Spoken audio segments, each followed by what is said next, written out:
Bonjour à toutes et bonjour à tous, aujourd'hui on se retrouve pour une nouvelle vidéo et cette fois-ci on va parler de Ubuntu 18.10 qui est sorti.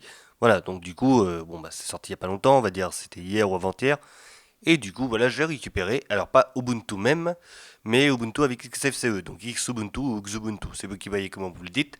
Mais c'est celle-là que j'ai récupérée pour voir un petit peu ce qu'il en était et puis justement ce qu'il pouvait y avoir comme logiciel à l'intérieur. Bon, évidemment, sans doute, ça va être une mise à jour, hein. Ça c'est logique. Mais du coup, bah, plutôt que de faire obligatoirement Ubuntu pur, je me suis dit que je vais prendre XFCE et puis de toute façon l'autre Ubuntu avec GNOME, donc le Ubuntu classique. Je pense qu'il y en a qui le feront de toute façon sans aucun souci. Genre par exemple Sébastien de Actualia risque peut-être de faire une petite vidéo là-dessus plus tard. Du coup, bah voilà, moi je vais me baser sur Xubuntu. Il y en a d'autres qui font du KDE, etc., etc.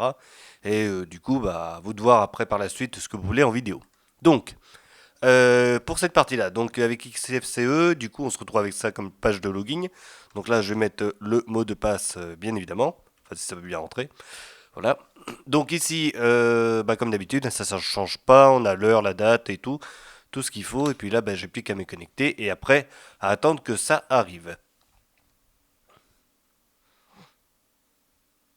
Et voilà. Donc, du coup, voilà comment ça se présente. Donc, on a le menu. Ça, je l'ai rajouté. Je voulais voir deux, trois choses dessus. Ici, la date et l'heure. Et puis, bah, on a notre bureau XFCE qui ressemble un petit peu à du Gnome 2 parce que je voulais le mettre un petit peu comme ça pour voir deux, trois choses là-dessus. Donc, déjà, on va aller sur la mémoire, voir un petit peu ce qu'il consomme avant d'éplucher totalement le menu. C'est ce que j'aime bien faire, notamment pour voir un petit peu ce qu'il en est. Donc 470 mégaoctets de RAM utilisés à vide. Donc voilà, ça permet de voir un petit peu ce qu'il en est de ce côté-là. Ensuite, le menu. Donc, en favori, déjà on a le navigateur web, bon c'est Firefox, je vais pas vous le cacher, client de messagerie, voilà. Gestionnaire de fichiers avec Tunar, qui bah, se porte très très bien, en temps normal. Préférence, voilà. Donc là, il y a pas mal de petites choses que l'on peut avoir. Donc là, juste le clic du milieu. Alors ça, c'est la roulette. On peut cliquer avec la roulette normalement sur la plupart des souris, hein. Donc soit ouvrir une nouvelle fenêtre ou soit ouvrir des nouveaux onglets. Donc moi, je préfère quand c'est comme ça si je clique là, ça m'ouvre directement un onglet avec le clic du milieu. Donc ça, c'est beaucoup mieux. Et là, si je fais dans à propos, 1.8.1 pour la version de Tunar. Voilà, c'est celle qu'ils utilisent à l'heure actuelle. Ensuite, alors c'est à droite pour le moment. LibreOffice, alors LibreOffice, je vais l'allumer comme ça vous allez le voir tout de suite. C'est la dernière version, évidemment, ça va de soi. Voilà, donc si je vais dans Aide à propos, vous voyez que là 6.1.2.1, c'est comme ça, c'est comme ça. Voilà, c'est vraiment la dernière qui est sortie. Donc ça, c'est plutôt sympathique. Hop. Ensuite, Pingings pour la messagerie instantanée, le terminal qui se trouve ici, donc ça c'est assez sympa, justement. Bon bah pour faire deux trois petites choses avec, si on veut. Bon LED voilà. Alors si je fais XFCE, comme ça vous allez voir quelle version on a. Donc ça c'est à 4.12, hein. Voilà, c'est marqué ici 4.12 qui est géré par Xubuntu. Ensuite, logiciel qui permet justement de récupérer ce que l'on veut. Donc ça c'est plutôt cool. Donc le temps qu'il démarre évidemment. Ok, donc là c'est bon, vous voyez, il y a Sky, Spotify, Discord, etc. etc. C'est limite mieux quand même le store d'application de Ubuntu que celui de Windows. C'est quand même impressionnant ça. Donc, parce qu'au moins on va direct au fin fond des choses. C'est direct ce dont on a besoin. Il y a Skype, il y a Spotify. Le Discord maintenant, ça y est, c'est mis parce qu'il y a beaucoup de monde qui l'utilise. Ça, c'est plutôt cool. Le PowerShell, je savais pas. Ça, par contre, je ne connais pas trop. Bon, voilà, ça y est, pour ceux qui s'y connaissent un peu. Il y a Gmail qui est disponible, bon, version GNOME, mais bon, peu importe, ça y est quand même. Et du coup, c'est vrai que c'est quand même pratique.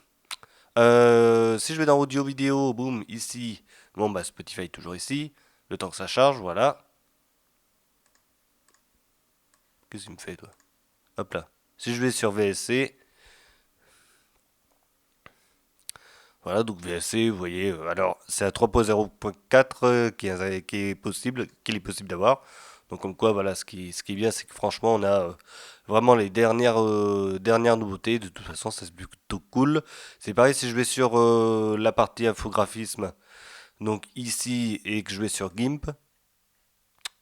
Vous voyez, alors là c'est à 2.10, voilà, que l'on peut récupérer. Alors on ne l'a pas, hein, là sur XFCE, on ne l'a pas, il faut le télécharger. Mais ça, c'est pas trop grave, c'est juste pour vous montrer comme quoi bah, tous les logiciels justement sont à jour et vraiment c'est la dernière version, c'est ça ce qui est plutôt cool.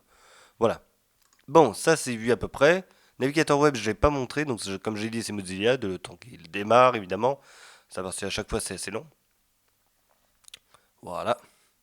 Donc là, bon bah si je fais dans aide et à propos de Firefox, 63. Voilà, la version 63, la toute dernière. Normalement, si tout se passe bien, ce qui est plutôt cool aussi. Les modules complémentaires, normalement, voilà, c'est vide. Il y a juste qu'ils ont mis le plugin pour le MP4. Donc ça, voilà, ça c'est sur la plupart des Linux, je crois. Que je dise pas de bêtises.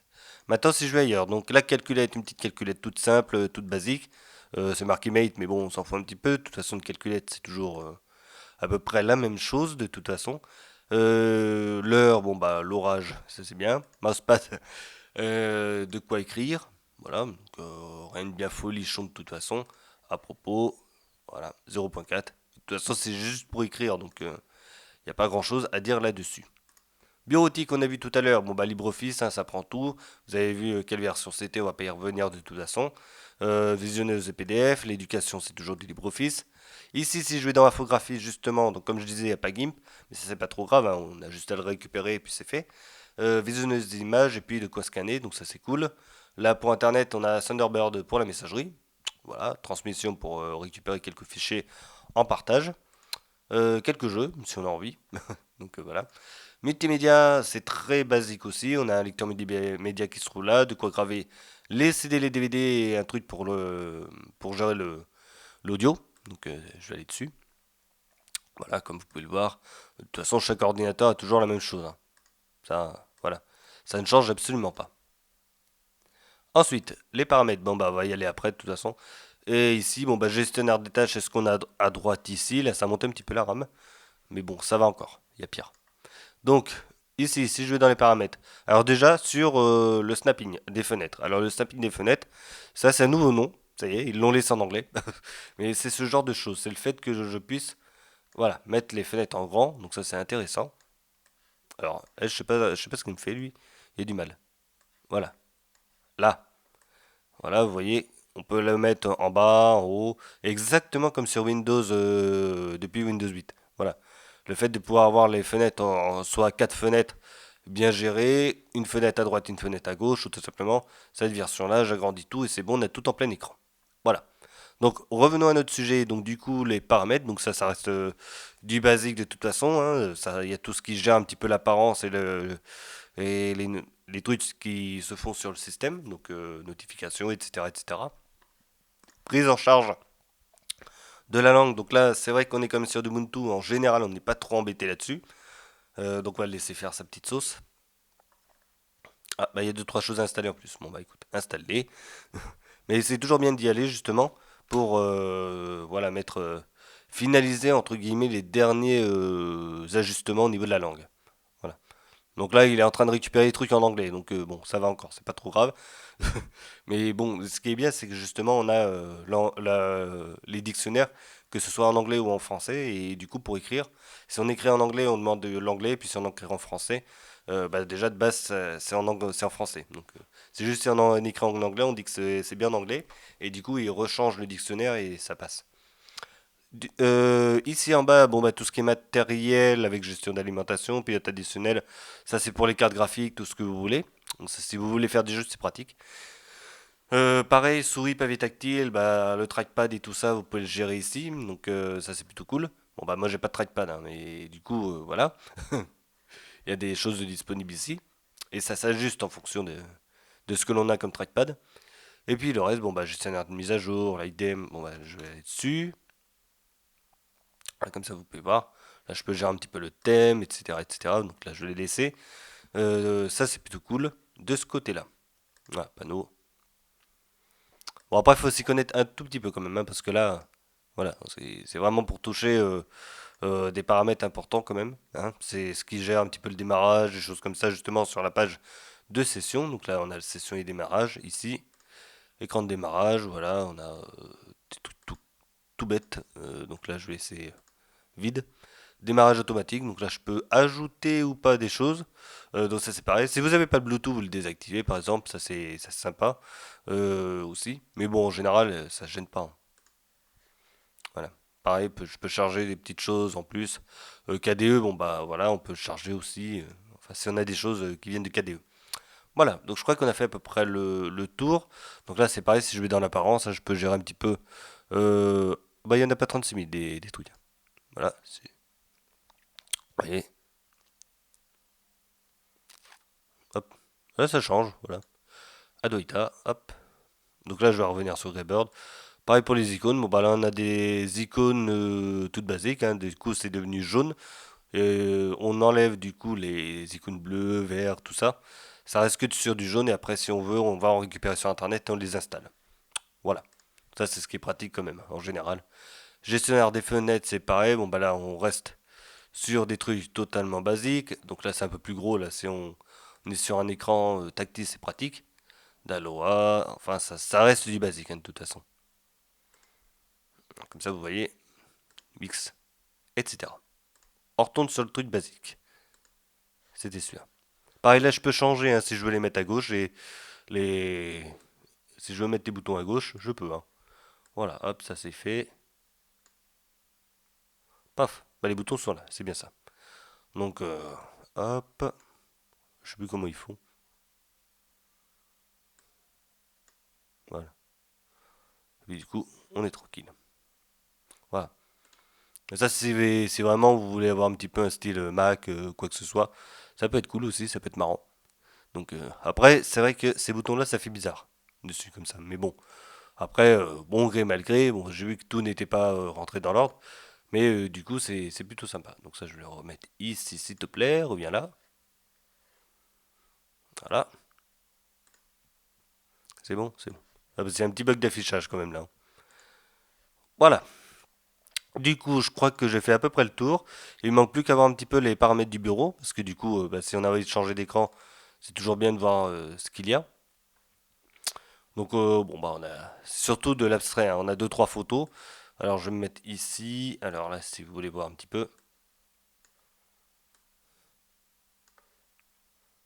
Bon, bah, pourquoi il ne change pas? Ah bah voilà quand même. Il va pas m'embêter. Donc voilà, donc là on voit que c'est un dessin. Là les étoiles, coucher de soleil, sympa celui-là d'ailleurs. Oh, bon enfin il y a une usine au fond quand même. Voilà. C'est bientôt ça l'hiver. Enfin peut-être un jour. Ensuite ici bah voilà. Remarquez les perdrix qui sont sur les fils électriques. Ouais, comme ça, vous voyez un petit peu les fonds d'écran qu'on a. Elles sont assez nettes, hein, les images, hein, ça dessus. Bon, autant c'est pas trop mon truc, les images qu'il y a dessus, mais on va pas dire que c'est pas net du tout. Il n'y a pas de piqué, il n'y a pas de bruit, il n'y a rien.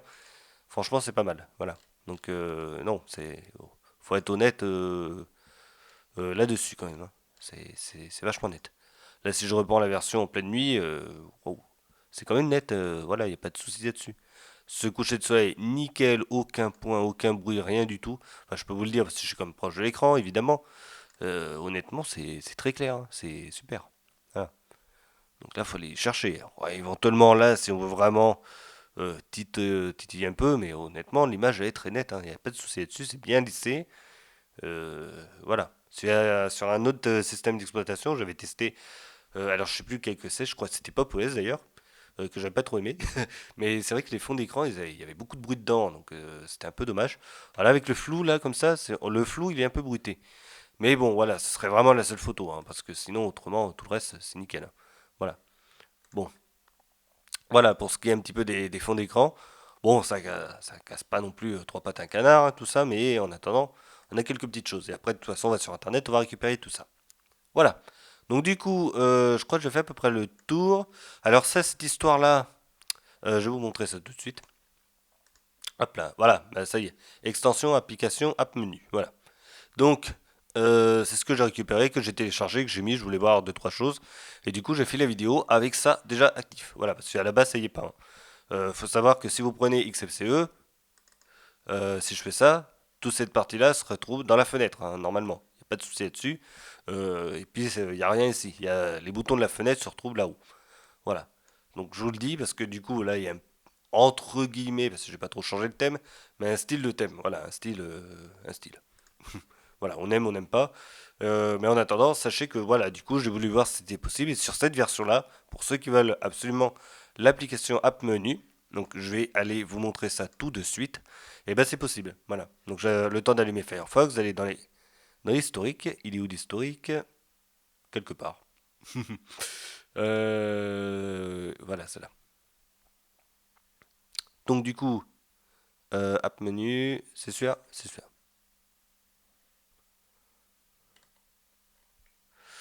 Voyons voir. Est-ce que c'est bien celui-là, au petit? Puis, de toute façon, il suffit d'aller sur le terminal et puis ça va vite te dire. Bon, j'écris pas vite parce que j'ai le micro de l'autre côté hein, quand même. Hop là, c'est celui-là, voilà. Donc XFCE4 App Menu-plugin. Voilà, donc il est là. Hop là.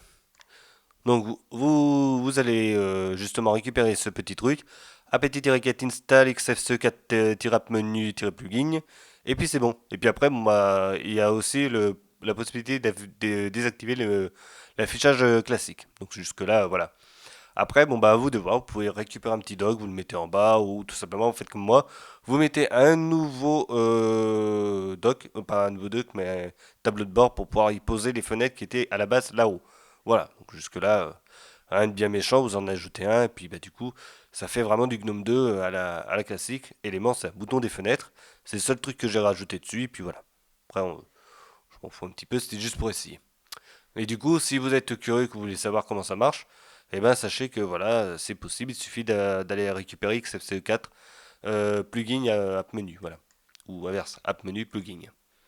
Du coup, maintenant, si on en finit avec ce petit truc là, ah ben c'est pas mal ça comme ça. Bureau, paramètres du bureau, paramètres système. Ok. Donc du coup, si je prends les points positifs, les points négatifs, alors alors le point négatif qu'on a vu tout à l'heure, justement, il y a eu un des crashs encore, comme d'hab, ça c'est dommage, mais c'était le gestionnaire des tâches qui nous a fait un petit crash tout à l'heure et il a redémarré tout seul. Voilà. Donc ça c'est un petit peu embêtant. La RAM il y en a un peu plus utilisé d'ailleurs, ça n'a pas récupéré là. Donc du coup c'est un petit peu embêtant, donc bah, à voir par la suite, mais j'ai l'impression que Ubuntu conserve toujours ses petits bugs. Du coup, il y a des crashs qui arrivent et puis il faut relancer le logiciel. Alors, à voir par la suite. Mais si déjà ça commence comme ça avec un simple gestionnaire de tâches, c'est pas très bon. Voilà. Donc, si c'est ça, ça veut dire que malheureusement, Ubuntu conserve ses bugs et que du coup, euh, bah, on se retrouve encore avec cette même histoire de système entre guillemets commercial. Voilà, parce qu'on va pas se cacher. Ubuntu, il y a une sacrée pub là derrière. Enfin, il y a une sacrée communauté, il y a une bonne pub derrière et tout. Et c'est assez commercial. On va pas se le mentir non plus. Dessus, c'est vrai qu'il faut le dire. Voilà. Donc heureusement, c'est gratuit, mais malgré tout, par rapport à tous les autres systèmes, même Linux Mint, qui est basé sur Ubuntu, ne crache pas. Donc si il commence à cracher, c'est pas très très bon d'ailleurs. Voilà. C'est bon à savoir parce que ça, autant le dire dans les points négatifs, parce que si il m'a fait ça même sur une machine virtuelle en test à vide, c'est pas logique. Donc faut le prendre quand même en compte. Il n'y a rien, il n'y a pas VSC, il n'y a pas 36 000 choses allumées. Honnêtement, j'étais honnête et très tranquille avec le système parce que normalement, on allume Internet, on allume la musique, on allume YouTube, on fait son travail. Voilà. Donc si en faisant rien, il commence à faire des crashs, c'est pas très bon quand même. Donc à voir là-dessus. Et du coup, toute la communauté Ubuntu devrait voir par rapport à ces petits bugs et essayer de corriger deux, trois choses là-dessus. Pour que ça évite de se faire. Ce serait pas mal parce que moi j'ai connu ça même en dur. En dur sur des ordinateurs, parce que bon bah Ubuntu, malgré tout, j'ai bien utilisé avant de passer à Linux Mint. Donc obligatoirement, je connais un petit peu l'histoire du système. Voilà, donc ça pour moi c'est vraiment le point négatif. Voilà. Après, anecdotique, comme j'ai dit, les fonds d'écran de bureau sur Ubuntu, je les trouve pas sans sas, mais bon, ça après, c'est un point de vue perso. Voilà, c'est juste du perso et c'est tout. Mais comme j'ai dit, c'est anecdotique. Sur le bug de tout à l'heure, du coup, je l'ai pas dit. Alors, je retourne dessus, c'est ce que je vous ai montré tout à l'heure. Gestionnaire des fenêtres. Voilà, c'est quand j'ai bougé ces petits boutons-là. Du coup, j'étais embêté parce qu'il ne montrait pas tout. Voilà, vous voyez le bug que ça fait. Voilà, ça craint un petit peu quand même, hein. Donc, pareil, ça c'est pour ça que je dis les bugs, il y en a à nouveau et c'est un peu dommage. Voilà. Donc, maintenant les points positifs. Alors les points positifs, bah, ça va être tout le reste. Bah, du coup, on est sur du Ubuntu, dernier logiciel installé, enfin ça c'est plutôt cool. Et là, on est sur du XFCE, il consomme pas trop de RAM, ça c'est cool. En 64 bits, hein, il consomme moins que du GNOME à vide. Du GNOME c'est du 1 Go, 1 Go 3, c'est plus de 1 Go 3 maintenant même, à vide. Pareil sur d'autres bureaux, Cinnamon et tout, ça consomme un petit peu. Et là, du coup, on se retrouve avec quelque chose qui consomme un peu plus que du KDE à vide, mais qui malgré tout reste très correct au niveau de l'utilisation de la RAM. En plus, c'est assez personnalisable. Si on connaît un petit peu les rouages pour pouvoir le personnaliser, ça c'est plutôt cool. Mais autrement, mis à part ça, voilà, c'est plutôt cool, c'est plutôt sympa. C'est très simple à utiliser, voilà, en temps normal. Donc ça, voilà, on va sur le menu. Alors le menu, même si je fais la touche Windows, elle passe pas là-dessus. C'est pas grave. Mais si je vais sur le menu ici, bah voilà, on a nos applications favorites, accessoires, etc. C'est bien trié comme d'habitude. Ça reste du classique. Et puis ici, on fait notre petite recherche. Même une personne qui vient de Windows, honnêtement, il va pas se sentir embêté là-dessus. Voilà, il va s'y retrouver, ça n'y a pas de souci. Donc ça, c'est cool. Et c'est dans les gènes, on va dire, d'Ubuntu et de ses dérivés. Voilà, de faire très très simple et d'avoir quelque chose qui soit fonctionnel. Ensuite, je crois que c'est bon. C'est pour ça, pour un point positif, c'est vraiment le système, l'écosystème en lui-même. La Logitech qui est très complète et d'ailleurs bien faite. Je retourne dessus, hop là, pour vous montrer. Donc, la Logitech qui reprend d'ailleurs là où on s'est arrêté, eh ben, elle est assez simple. Ça c'est clair. Là-dessus, sur la présentation, enfin, s'il veut bien arrêter de bugger 30 secondes, ce serait pas mal. Hop là. Enfin, on a vu tout à l'heure, hein, c'est vrai, ça là-dessus, il y a pas de souci, c'est bien fourni, c'est bien présenté. Ça, c'est vrai qu'on va pas dire de mal là-dessus. On a beaucoup de logiciels qui sont vraiment intéressants et du coup qui servent. Transition DJ, je connais pas, bah allez hop, on va voir. Ah, c'est pas mal ça. Ce serait bon à tester. Donc, non, non, honnêtement, il y a vraiment ce qu'il faut. C'est bien fourni, c'est bien fait, c'est bien présenté. Et puis, c'est pas comme le store de Windows. Mais du coup, je suis sur Windows, donc autant que je vous le montre. Vous voyez la différence. Voilà. Bon, à part qu'il démarre en une seconde. Mais sinon, on voit la différence. Honnêtement, on a un jeu. On a iTunes, Netflix. On a un jeu. On a Spotify. Encore un jeu. Enfin, c'est un peu le bordel. Même pendant la présentation, c'est le bazar. Voilà. Donc là, bon, c'est pareil, il y a un truc c'est pour la photo, l'autre c'est DJ, etc., etc. Et cetera. Et c'est tout sur la même ligne. Du coup, et puis bon, non, honnêtement, c'est pas pareil. C'est vraiment mieux fourni sur la version d'Ubuntu. Et là, c'est quand même plus clair. C'est des petits carrés, c'est toujours le même carré. Évidemment, les icônes ne sont pas les mêmes, ça c'est normal, mais la charte graphique est cohérente. Voilà, là j'ai des petites extensions que je peux récupérer, donc ça c'est plutôt pas mal aussi. Vous voyez ici, là, la police que je peux télécharger. C'est pas très fourni en police par contre. Bon, ça c'est pas trop grave. Après, on peut encore aller le chercher sur internet. Voilà. Donc là, honnêtement, voilà, c'est vrai, y a rien à dire là-dessus. Ok, donc c'est tout pour les points positifs. Je veux dire, négatifs, on n'y était pas. Donc oui, oui, oui. Alors sur ce, vous du coup, vous me dites ce que vous en pensez dans les commentaires, bah, d'Ubuntu et tout. On va voir justement si notre cher ami d'Actualia va tester le reste d'Ubuntu, en l'occurrence la version de base avec GNOME. Ça peut être intéressant de voir si de ce côté-là ça a changé ou pas. Est-ce que la présentation, est-ce que GNOME en lui-même, la façon dont ils l'ont modifié, géré, le thème et tout, est-ce que tout a changé? Est-ce que c'est resté exactement pareil et tout? Du coup, je pense que ça peut être sympa aussi de voir ça. Et puis, bah, il n'y a plus qu'à attendre, justement, comme je dis, la vidéo, ou même il y a des vidéos en anglais pour ceux qui comprennent l'anglais, qui vont sûrement expliquer ce qu'il en est de Ubuntu dans tout ça. Voilà. Donc, comme j'ai dit, vous me dites ce que vous en pensez dans les commentaires de XFCE avec Ubuntu, donc vu que c'est la dernière. Et après, si je fais un gros bilan global de tout ça, alors pour moi, le bilan global, c'est que le système est très simple à utiliser. Ça, c'est clair. On est sur une base Ubuntu, donc beaucoup de logiciels à jour avec les dernières versions. Et malheureusement, ils souffrent quand même d'un souci important, c'est toujours les petits bugs qui apparaissent qui font cracher les logiciels. Malheureusement, et c'est vrai sur Ubuntu, et même pour moi, je trouve que ça passe pas, ça a beau être gratuit, mais vu la pub, vu la communauté, vu l'engouement qu'il y a autour, il pourrait au moins, enfin il pourrait, attention, il travaille bien, comme sortir un système c'est pas facile quand même, mais ça pourrait être un peu mieux ficelé pour qu'il y ait encore moins de bugs.